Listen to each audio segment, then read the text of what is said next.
దెబ్బతిన్న వర్గాలకు మొత్తం పైకి కిందికి వచ్చేసరికి కరిగిపోతున్నాయని చెప్పేసి స్థానిక సంస్థలను సర్పంచులను ఎంపీటీ జడ్పీటీసీలను బలోపేతం చేయాలని 73, 74 రాజ్యాంగ ఆర్టికల్ 73, 74 రాజ్యాంగ సవరణ చేసి డైరెక్ట్ జవహర్ రోజ్గార్ యోజన కింద ఈ రోజు సర్పంచుల అకౌంట్ పైసలు పెడతా ఉన్నాయంటే రాజీవ్ గాంధీ గారు చేసిందని చెప్పేసి మీకు అందరికీ తెలియజేసుకుంటా ఉన్నాను.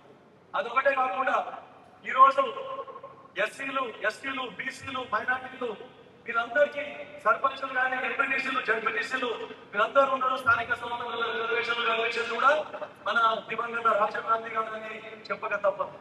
మళ్ళీ 50% మైనార్టీ రిజర్వేషన్ కూడా పెట్టింది మన కాంగ్రెస్ పార్టీ, కాంగ్రెస్ ప్రభుత్వాన్ని అని చెప్పేసి మీకు అందరికీ తెలియజేసుకుంటా ఉన్నాం.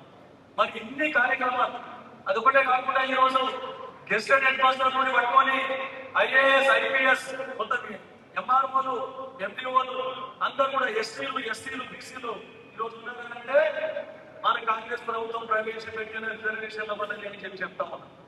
మరి ఇన్ని చేస్తే మన కాంగ్రెస్ పార్టీ ఏం చేసింది, కాంగ్రెస్ ప్రభుత్వాలు ఏం చేసిందని ప్రతిపక్ష నాయకులు గగ్గోలు పెడతా ఉన్నారు.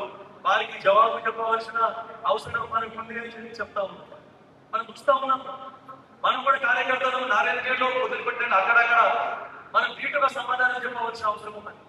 ప్రతిపక్షాలు కేవలం అబద్ధం ప్రచారం చేసుకుంటూ మొత్తం రాష్ట్రాలకు ఇవాళ చూపించినాయి. వారికి తగిన జవాబు చెప్పాలి. మన జిల్లాలో 5 నియోజకవర్గాలలో పార్టీ బలోపేతం చేసి టీఆర్ఎస్ ప్రభుత్వం కానీ, బీజేపీ ప్రభుత్వం వాటి కానీ, పార్టీ కానీ బుద్ధి చెప్పాలంటే మనకు జిల్లా అధ్యక్షులుగా దీటైన నాయకులు ఉండవలసిన అవసరం ఉన్నది. అయితేనే మనం తగిన ముందు చెప్పి జవాబు చెప్పగలుగుతామని చెప్తూ మీ అందరి అభిప్రాయాల గురించి వాళ్ళు తీసుకొని తర్వాత వాళ్ళు మళ్ళీ హైకమాండ్కి ఇస్తారు. వాళ్ళ చేతిలో కూడా ఏం లేదు. హైకమాండ్కి ఇచ్చిన తర్వాత మళ్ళీ హైకమాండ్ అభిప్రాయాలన్నీ తరగతి అన్ని సామాజిక న్యాయం మీద ఖచ్చితంగా మంచి పార్టీకి పనికి వచ్చే కష్టపడే జిల్లా అధ్యక్షులని మనకి ఇస్తారని చెప్పి చెప్తూ ఈ అవకాశం ఇచ్చినందుకు వారికి ధన్యవాదాలు తెలుపుకుంటూ ముగిస్తా ఉన్నాను. ఫస్ట్ మనం ఏం చేద్దామంటే మీరు మహిళ పాపం